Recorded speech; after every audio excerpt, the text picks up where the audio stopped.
As a proverbial butterfly, the mere flapping of its wings may affect the course of a hurricane halfway round the globe at a future time. This is not a far-fetched idea. I grew up in Nairobi in a devout Catholic family. By the 5th grade, I thought my destiny was to be a priest. But by the time I hit high school, my view of religion had completely changed.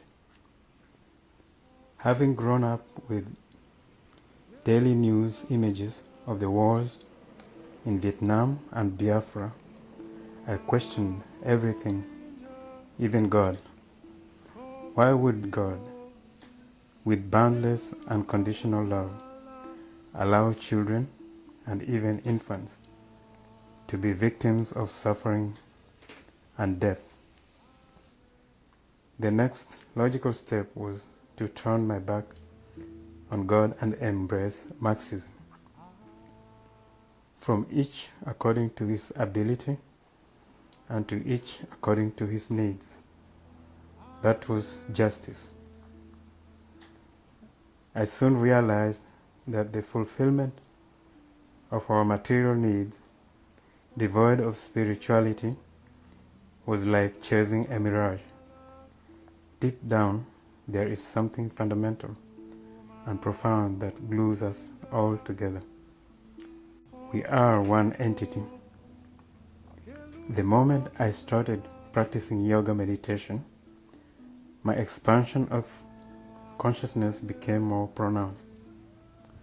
Everything was falling in place.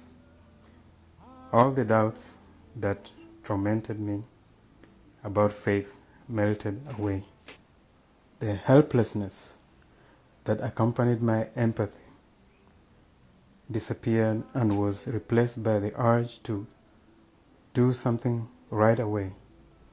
When I met Damu Smith, Damu was a self-assured, spiritually grounded and selfless individual who radiated humility and compassion. He organized protests to stop the dumping of toxic waste in poor New Orleans neighborhoods.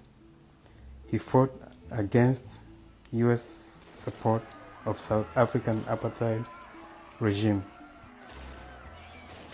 He condemned the genocide in Darfur. In response to the post-9/11 suspicion toward people of color, it went with public flag waving. Damu founded Black Voices for Peace. I met Damu in 2003 and soon became a member of Black Voices for Peace. We engaged people on the street corners about the right to health care. We conducted voter registration and civil liberties awareness. Thinking globally and acting locally was our motto. It was during a march in Palestine protesting the Israeli occupation that Damu collapsed. Damu's actions greatly changed many lives, including mine. He clearly demonstrated that action, no matter how insignificant it might initially seem, is capable of creating a huge ripple effect, the butterfly effect, for the good of humanity.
Keluru do ke da